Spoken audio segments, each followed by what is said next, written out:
बॉलीवुड में जितनी भी जोड़ी पर्दे या फिर रियल लाइफ में बनी है, उनमें से एक जोड़ी ऐसी है जो जितनी पर्दे पर पसंद की गई, उतनी ही रियल लाइफ में भी वो जोड़ी बेजोड़ साबित हुई है। ये कौन सी जोड़ी है? आइए पूरी डिटेल जानेंगे आज इस वीडियो में। हाय फ्रेंड्स, मैं हूं हिना मेहता और आप देख रहे हैं आपका अपना यूट्यूब चैनल दिल है फिल्मिस्तानी।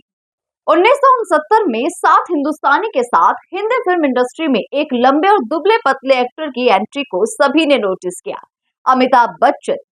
जी हाँ, इसी नाम के एक्टर ने अपनी एक्टिंग से अपनी एक अलग ही पहचान बनाई और फिल्म के लिए उन्हें नेशनल अवार्ड भी मिला। इस फिल्म के बाद ये एक्टर अपनी मंजिल पाने के लिए निकल पड़ा और इस फिल्म के बाद एक और फिल्म मिली जो उस समय के कम बजट की शानदार फिल्में बनाने वाले ऋषिकेश मुखर्जी बना रहे थे और यह फिल्म थी गुड्डी, जिसमें उन्होंने पुणे फिल्म इंस्टीट्यूट से आई जया भादुड़ी को हीरोइन और अमिताभ बच्चन को हीरो के रूप में लिया। फिल्म की शूटिंग शुरू हो गई, लेकिन इस बीच सात हिंदुस्तानी रिलीज हो गई और अमिताभ का चेहरा नया नहीं रह गया। जबकि गुड्डी फिल्म की कहानी में ऋषिकेश मुखर्जी को ये जरूरी लगा कि नायक का चेहरा फ्रेश हो, इसलिए अमिताभ बच्चन वहां से बाहर हो गए और नए एक्टर की एंट्री हो गई। लेकिन ऋषिकेश मुखर्जी अमिताभ के टैलेंट को पहचान गए थे, इसीलिए उन्होंने अपनी दूसरी फिल्म आनंद में उन्हें कास्ट कर लिया। गुड्डी के दौरान जया और अमिताभ के बीच अच्छी ट्यूनिंग बन गई थी। हालांकि दोनों की पहली मुलाकात पुणे फिल्म इंस्टीट्यूट में हुई थी, जब ऋषिकेश मुखर्जी के साथ अमिताभ भी वहां पर गए थे। गुड्डी जनवरी 1971 में आई और मार्च 1971 में आनंद रिलीज हुई। दोनों ही फिल्में अमिताभ और जया को इंडस्ट्री में एक पहचान दी गई। दोनों ही फिल्मों के बाद अमिताभ और जया के पास फिल्मों के ढेरों ऑफर आने लगे। अमिताभ बच्चन और जया की 1972 में आई बंसी बिरजू दोनों की पहली फिल्म थी। इस साल बी आर ईश्वरा की एक नजर दोनों की दूसरी फिल्म थी और एक नजर की शूटिंग के दौरान दोनों के बीच प्रेम पंपा और उनके प्यार के किस्से आम हो गए। अमिताभ को जया अमित कहकर बुलाया करती थी। उस समय अमिताभ मंगल नामक घर में किराए से रहा करते थे और इसी घर में अमिताभ ने अपने पिता हरिवंश राय बच्चन को भी बुला लिया था और धीरे धीरे घर में जया बच्चन का आना भी शुरू हो गया था। जया की हरिवंश राय बच्चन से भी काफी बातचीत हुआ करती थी। फिल्मों में अमिताभ बच्चन को भले ही ब्रेक पहले मिल गया था, लेकिन सफलता जया बच्चन को पहले मिली। अमिताभ की फिल्में फ्लॉप होती जा रही थी और इसी दौरान प्रकाश मेहरा सलीम जावेद की स्क्रिप्ट पर जंजीर फिल्म बनाना चाह रहे थे, लेकिन कोई एक्टर इसके लिए तैयार ही नहीं था।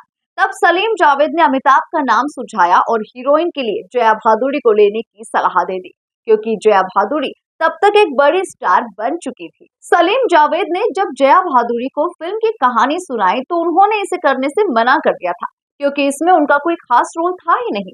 तब सलीम जावेद ने बताया कि वे इसमें अमिताभ को कास्ट करना चाह रहे हैं, तो इस बात पर जया भादुड़ी ने इस फिल्म को करने के लिए हाँ कर दी और इसी दौरान ऋषिकेश मुखर्जी ने भी एक शानदार कहानी पर अमिताभ जया को लेकर एक फिल्म बनाना शुरू कर दी। ये फिल्म थी अभिमान। दोनों ही फिल्मों की शूटिंग लगभग साथ में हो रही थी। दोनों ही फिल्मों से दोनों को बड़ी उम्मीदें थी।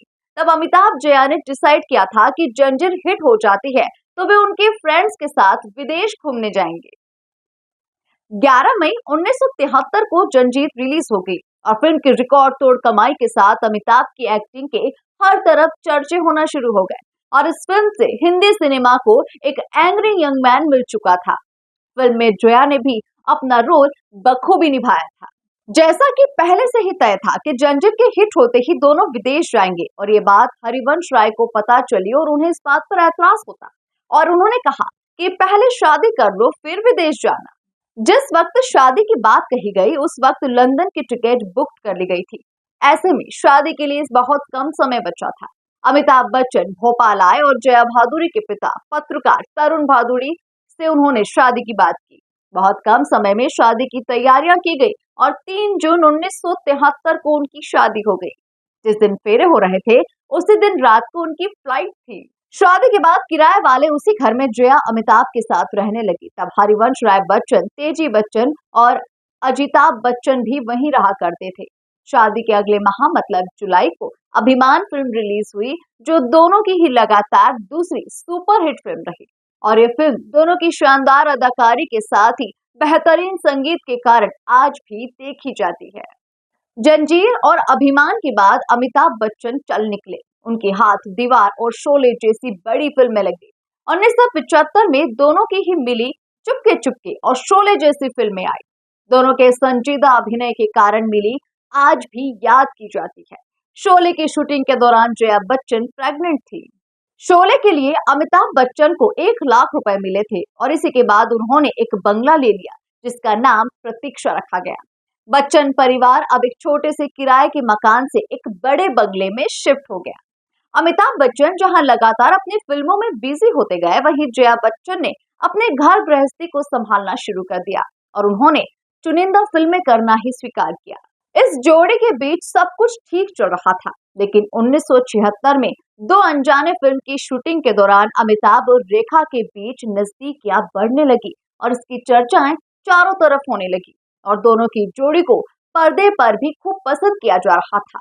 खून पसीना, गंगा की सौगंध, मुकद्दर का सिकंदर, सुहाग, मिस्टर नटवरलाल जैसी कई फिल्में बॉक्स ऑफिस पर तूफान ला रही थी। वहीं जया के जीवन में भी तूफान आ चुका था।